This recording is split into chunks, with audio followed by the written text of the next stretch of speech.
Hops up in the truck and he says, "Snapper, girl out there, man, says she seen you. She wanted to talk to you."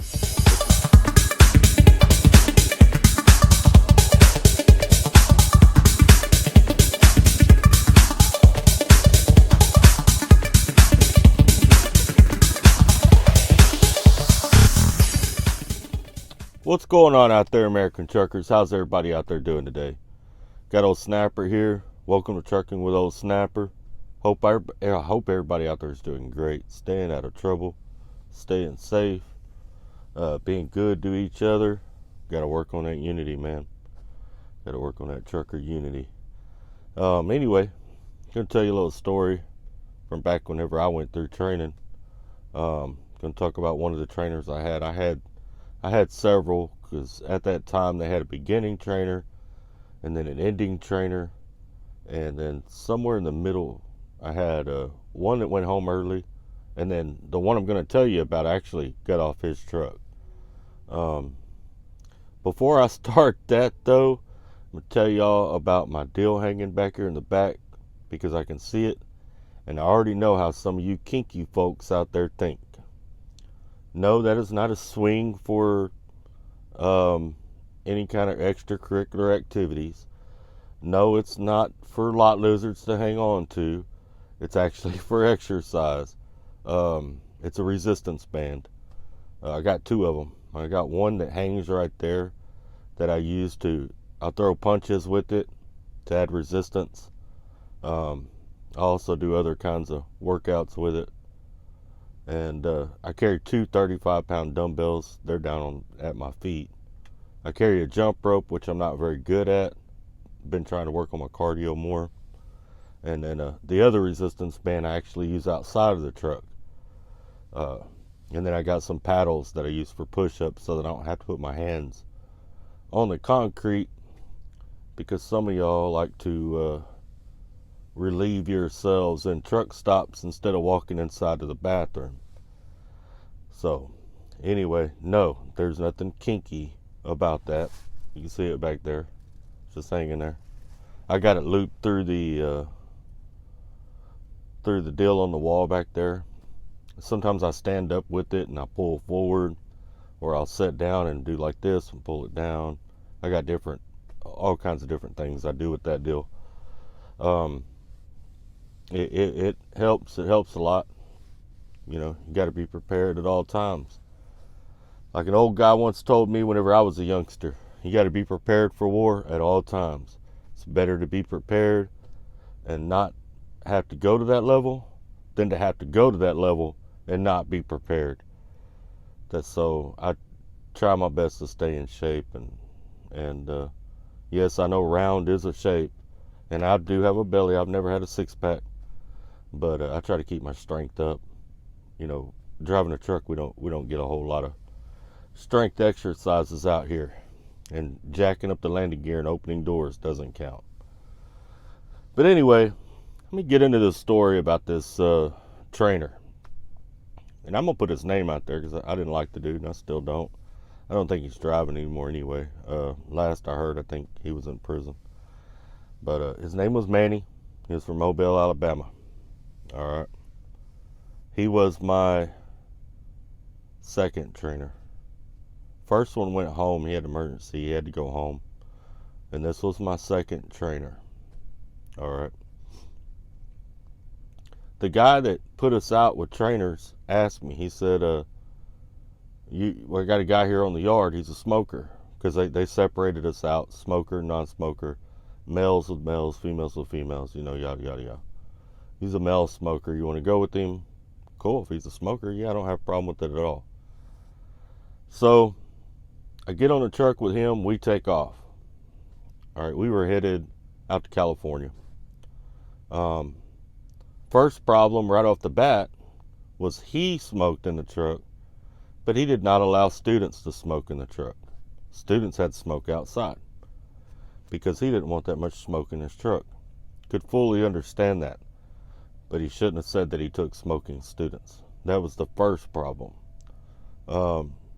Cigarettes are not good for you at all, but they keep me out of prison and they keep you alive. All right. My name is Snapper for a reason. That nickname goes back to way back. And I mean, I can go from chill cool to 99 taking off on you that fast, you know. But anyway, I couldn't smoke.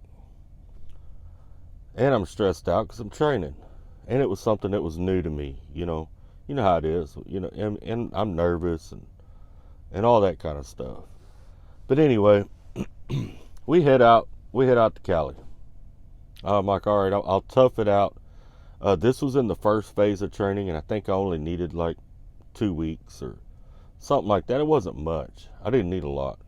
So I'm like, I'll tough it out, get it done, get back, do OR2, orientation 2, and then go out with my finishing trainer, knock that out, and be done with it. I'm going to fast forward. We get out to California. When you're headed north, we were actually headed south. We were coming back from Fresno. We were headed back to Texas.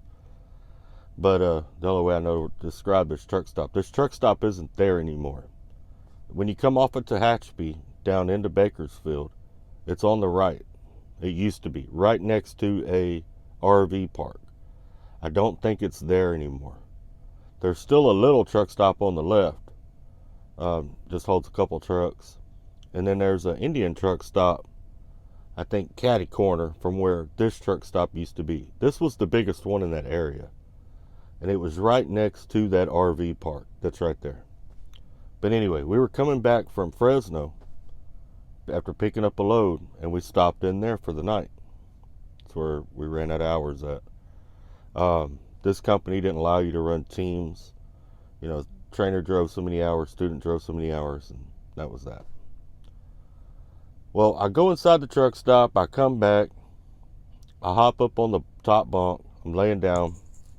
He's got the TV going. I'm kind of leaned over the edge, watching the TV a little bit, getting ready to crash out. He gets up, he goes inside the truck stop, and of course, he was smoking a cigarette in the back. I can't smoke, but it's like whatever. He goes inside the truck stop, he comes back out, and hops up in the truck, and he says, Snapper, girl out there, man, says she seen you. She wanted to talk to you, but you took off too fast. And I was like, yeah, well, I probably did, because I'm not into talking to nobody. I just want to get this shit done. You know, I never seen her. Didn't know what he was talking about. But then this big old fat, I mean huge girl. Man, let me tell you, drivers, when she climbed up on the passenger side of the truck, I was up on the top bunk, and I felt like I was on a boat. Like I'd better grab a hold. I'm going to fall off a bunk. Big old fat girl, legs bigger than my head. I mean, just a big old fat girl climbs up into the passenger seat of the truck. Big old fat white girl. Manny and her get to talking. Well, it turns out she's a lot lizard. You know, he had done found him a lot lizard on the way back from the store. Manny's got it in his mind that me and him both are going to tag this lot lizard. You know, no. Number one, I don't roll like that. And number two, I wouldn't have messed with it anyway. I mean, I can't even explain it. There was nothing attractive about her at all. She looked like a crackhead that ate Twinkies for breakfast, lunch, and dinner. Wasn't going to happen. But anyway, I climbed down. I'm like, nah, man, y'all go ahead. Y'all do y'all's thing. I'm going to go to the back of the truck and smoke a cigarette. So I climbed down, grabbed my cigarettes, walked to the back of the trailer. I'm smoking a cigarette. Another driver that had just parked worked for the same company we worked for. He walks up on me. He thinks I'm the driver. You know, he's like, hey, what's going on, man? Like, not much, man. I said, you know, we chopped it up a couple minutes. And he says, what are you doing standing out here? You know, a little bit chilly. It wasn't cold, but it was in that time of the year, but it was a little chilly. It was dark, you know. I was like, dude, I'm just back here smoking. I'm a student. My trainer's busy up there. If you see the truck a rocking, don't go a knocking. He starts laughing, and he says, well, take it easy, be careful, and he takes off. I don't know, 20 minutes goes by. This big Bertha well thing comes climbing out of the passenger seat, or out of the passenger side. Turns out she lived in that RV park that was right next to it. And I go to climbing back up in the truck. I'm going to climb up on the top bunk and go to bed. Then he proceeds to describe their encounter, and how proud he is of it, and how she was bragging on him, and all like, I don't even want to, just, it was gross. It was sick. I didn't want to hear about it. You know what I'm saying? One of them things. TMI. Too much information. So, anyway, mind you, we got loaded in Fresno. We're headed back to Texas. We still have not scaled this load, and it's about 45,000 pounds. And we're in a refrigerated trailer. I'd already decided at this point I couldn't smoke on the truck. Now I'm having to get off for lot lizards. That's 2 strikes. I need off this truck. I don't care. I got to get off this truck. I'd already made up my mind that night laying up there that I need to get off this fucking truck. It sucks smelling cigarettes all day long, and I couldn't smoke. Anytime we pulled in to get fuel or something, if I wasn't driving, I would take off to go smoke. He started griping about that. He's like, man, we pull in to get fuel. You don't even watch what's going on. You take off to go smoke a cigarette. It's like it's all you think about. It's like, dude, you've been smoking while we're driving. I haven't. So yeah, that's what's going to happen. It is what it is. Real controlling. He had cardboard all over the floor. Real controlling. Just a really strange cat. Anyway, we get to Barstow the next day. I'm driving. I pull into the TA. He says, what are you doing? You got to use the restroom or what? I said, no, we're going to scale this load. He said, oh, no, man, we're not scaling it. Turns out he don't have the money to scale it. He wants me to drive it, across whatever scales we got to go across. You know what I'm saying? And into Arizona and all that. Because it'll be my ticket. That's the way it worked where we were at. No, this is not happening. So he's bitching. I pull into a parking spot. He's still bitching. I get up out of the seat. He's still bitching. I don't say a word. I walk to the back. I'd already packed all my stuff up. I start lowering my bags down on the floor. He said, what are you doing? I said, I'm getting off your truck. He said, you can't do that. I said, look, man, I'm a grown man. I do whatever I want. And right now, I'm getting off your truck. I got off the truck. Company I worked for tried to put me back on that truck. I refused it. Ended up getting another trainer who was really cool. Ed Barclay, I believe was his name. That might have been my first driver manager. I don't remember. But anyway, he was a pretty cool cat, man. Me and him only needed a few days. We caught a load. We went up to Pennsylvania, back to the yard, and I went on with my training. But Manny, that was a hard-ass truck to be on. That was a miserable, probably week. Maybe a little less than a week that I was on his truck. But anyway, if you're out there and you're going through training and you've got some situation like that, driver, just hang in there. Try to stand tough with it. Do what you can do. Communicate with the company. Maybe they'll get you onto another truck. But don't give up. Don't give up. There's some weirdos out there, man, and some of them are just like that. Don't give up on your goals, your dreams, because of somebody else. You know what I'm saying? Work hard. Try to learn as much as you can from that trainer. And you never know, they might really just be a cool guy. They just don't know how to put it out there. Sorry about that. I had something pop up on there. But like I said, you never know. They might really be good-hearted, good people. They just may not know how to put it out there. But anyway, just wanted to tell y'all that little story. That was one of my war stories. We've all been there. We've all done that. We've all had a first day. I don't think Don't think because you have been out here 20 years or 15 years that you're no good. You're going to make mistakes. Look, we've all made mistakes. I still make them sometimes. You know, when I'm real tired, I got to watch what I'm doing or I'll make a mistake. You know, so don't feel bad. Don't think don't think lower of yourself if you make a mistake. It's all good. All right. Now you want to try not to, because nowadays drivers would rather film it than help you. And there's a real good chance you'll end up on Bonehead Truckers nowadays if you make a mistake. I think the guy that runs Bonehead Truckers is an awesome dude, but I don't particularly agree with the way he makes a living on YouTube. You know, it's funny. I like to watch some of them, but I don't particularly agree with it. You know, but that's just my own personal opinions and thoughts. But anyway, as a final message in this video, this here is going to be for other YouTubers out there.